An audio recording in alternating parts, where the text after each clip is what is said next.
जी हाँ भाइयों एवं बहनों, इस बार वार्ड नंबर 37 से जिला पंचायत सदस्य पद हेतु प्रत्याशी प्रेम कुमार यादव को अपना अमूल्य मत देकर उन्हें भारी मतों से विजयी बनाएं। प्रेम यादव जिंदाबाद जिंदाबाद जिंदाबाद, प्रेम यादव जिंदाबाद जिंदाबाद जिंदाबाद, प्रेम यादव जिंदाबाद जिंदाबाद जिंदाबाद, अखिलेश भैया जिंदाबाद जिंदाबाद जिंदाबाद। प्रेम यादव मैदान में आए, हम सबका दिल हर्षाए, हम सबका दिल हर्षाए। प्रेम यादव मैदान में आए, हम सबका दिल हर्षाए।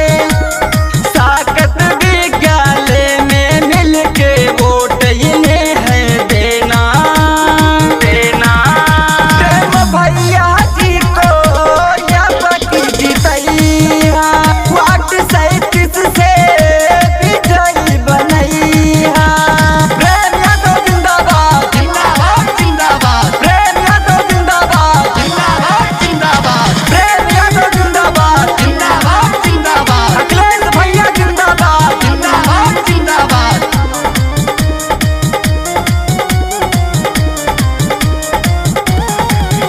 हर गरीबों के नेता है, हम सबके चहेता है।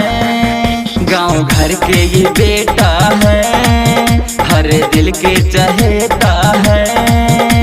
ना किसी से डरते हैं, हम सबके लिए ये मरते हैं।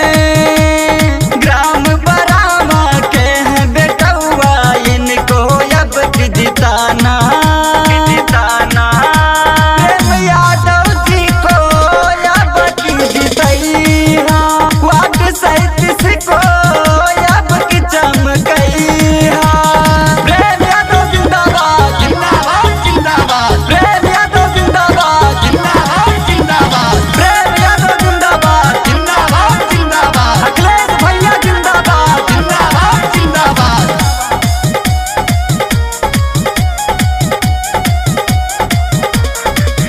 युवाओं की बारी है, बड़े जोर तैयारी है।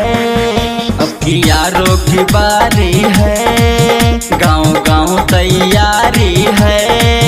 लौलत कर बारी है, इस रण में जीत हमारी है।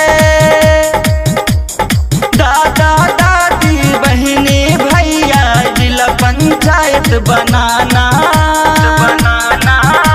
प्रेम यादव जी को अब जितैया, वार्ड 37 को अब चमकैया। प्रेम यादव जिंदाबाद जिंदाबाद जिंदाबाद, प्रेम यादव जिंदाबाद जिंदाबाद जिंदाबाद, प्रेम यादव जिंदाबाद जिंदाबाद जिंदाबाद, अखिलेश भैया जिंदाबाद जिंदाबाद जिंदाबाद।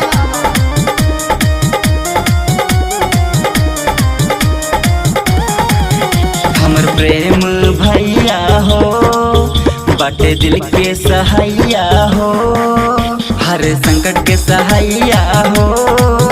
हमर प्रेम भैया हो,